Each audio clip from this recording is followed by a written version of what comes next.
हमें अचानक एहसास हुआ कि सामने वाली बहू शायद कोई और ही है, नकली हो सकती है, क्योंकि दादी को याद है कि बहू के कान के पीछे एक साफ लाल दाग था। लेकिन बच्चे के जन्म के बाद से वह निशान अचानक गायब हो गया। इसलिए अपनी शंका की पुष्टि करने के लिए दादी खास तौर पर एक गुलदस्ता खरीद कर घर लाईं। आप जानना चाहते हैं कि पहले वाली बहू तो पराग से बहुत ज्यादा एलर्जिक थी, पर अब जो बहू है उसने फूल सूंघने के बाद बिल्कुल भी कुछ महसूस नहीं किया। तुम क्या कर रही हो? तुम्हें तो पता ही है कि गुंजन को पराग से एलर्जी है, फिर भी तुम फूल लेकर आई। मैंने फूल क्या पकड़ लिए थे, मैंने ठीक से देखा ही नहीं। लेकिन दादी को यह बहाना बड़ा ढीला लगा, पर वह यह भी डरती थी कि कहीं अपनी ही हकलाहट की वजह से किसी को शक न हो। इसलिए और ज्यादा शोर मचाने से पहले उन्होंने खुद एक और ठोस जांच करने की ठानी। वह बच्चे की नींद के मौका पर उसकी एक बाल के स्ट्रैंड चुपके से निकाल लेती है और उसी के साथ बहू के एक बाल की भी सैंपल लेकर डीएनए जांच के लिए अस्पताल भेज देती है। हालांकि रिपोर्ट आने में 2 दिन लगेंगे। दादी बेचैन है, पर तुरंत हालात बिगाड़ना नहीं चाहती, इसलिए वह पहले बहू का व्यवहार ध्यान से देखने का फैसला करती है। लेकिन वह भूल गई कि घर आकर बहू ने बड़े आराम से माँ बाप और बच्चे के कपड़े सब समय पति सब्जी लेकर घर लौटता है। बहू तुरंत रोते हुए अपने पति राजेश को बताती है कि सास ने उसे शक करके परेशान किया, पर राजेश न तो किसी गड़बड़ी का एहसास करता है और न ही पत्नी में कोई समस्या देखता है। वह सास को डांटते हुए कहता है, इतना क्यों तंग करते हो? हम दोनों ही नए माता पिता हैं, अगर कुछ गलत है तो बताइए। क्या यह जरूरी है इतना दबाव डालना? राजेश की यह रक्षा सुनकर दादी को बड़ा आघात पहुंचता है। उसे भरोसा नहीं होता कि उसका बेटा अपनी असली पत्नी को ही नहीं पहचान पा रहा। बहू को चिढ़ा तब तक दादी अपना गुस्सा दबाए रखती हैं और रिपोर्ट आने तक इंतजार करने का फैसला करती हैं। टाइम पास करने के लिए वह माही दादा दादी की माही मंझले लोग के साथ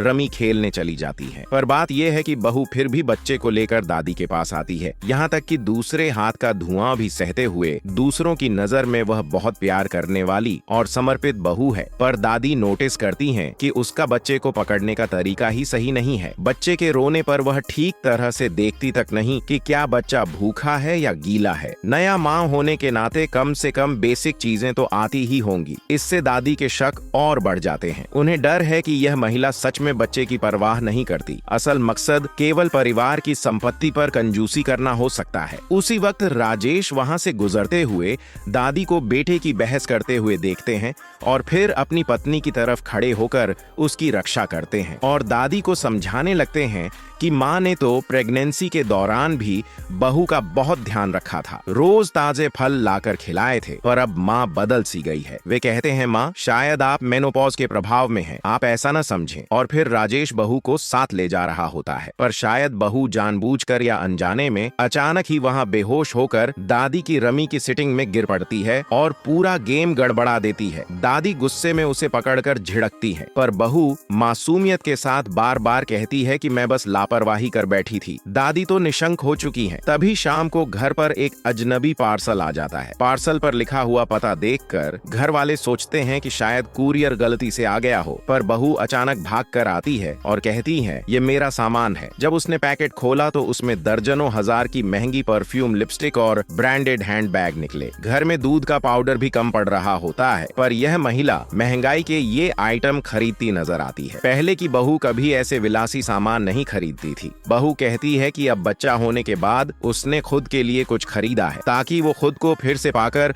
मजबूत महसूस कर सके, और रोते हुए कहती है कि उसे भी बच्चे का अफसोस है। पर दादी ने घर पर बच्चे के सिर के पीछे रेड रैश देखे और बहू से पूछा, अगर तुम्हें सच में बच्चे की परवाह होती तो तुम यह लाल चकत्ते क्यों नहीं देख पाई? यह सवाल बहू को बिल्कुल गैर तैयार पकड़ देता है। ठीक उसी समय दादी को अस्पताल से कॉल आता है। डीएनए रिपोर्ट आ गई है। दादी तुरंत कपड़े बदलकर दौड़ती हुई अस्पताल पहुंचती हैं और रिपोर्ट ने उनकी सारी आशंकाएं सही साबित कर दी। रिपोर्ट बताती है कि बच्चा और बहू का कोई रक्त संबंध ही नहीं है। इसका मतलब यह हुआ कि सामने वाली बहू असल में नकली है, असली बहू कहीं और है। दादी क्रोध से भरकर रिपोर्ट लेकर सीधे घर लौटी और उस नकली बहू को बहस के लिए पकड़ लिया। तुमने मेरी बहू को कहाँ ले जाया? ये हार किया। दूध न निकालने पर, बच्चे को संभालना न आने पर, हर छोटी बात पर वह दोष लगाती रही। अब दादी ने बेवजह के आरोप लगाकर उसे घर से निकालने की कोशिश की। राजेश कहता है, माँ आप पागल हो गई हैं। स्मृति ने प्रेगनेंसी के बाद बदला महसूस किया होगा। वह अब पहले जैसी नहीं रही। पर क्या इसका मतलब है कि वह कोई और है? आप तो उसकी की पहचान तक नहीं कर पा रही। वह आगे कहता है कि अगर वह स्मृति है तो फिर बच्चे का डीएनए कैसे मेल नहीं खाता? यही तो असली सबूत है।